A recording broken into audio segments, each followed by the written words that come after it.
আমরা বর্তমানে বেড়াচকি আসছি, যদিও আসছি আমরা অন্য কোনো কাজে।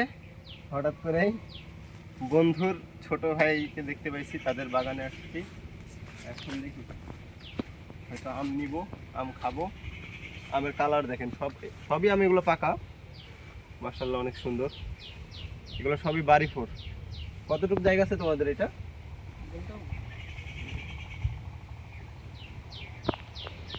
এদিকে আর কত দূর আছে? এদিকে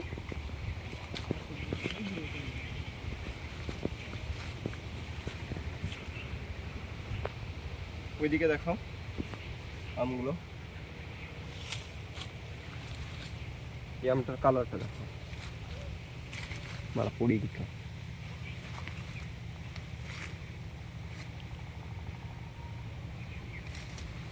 কাটা।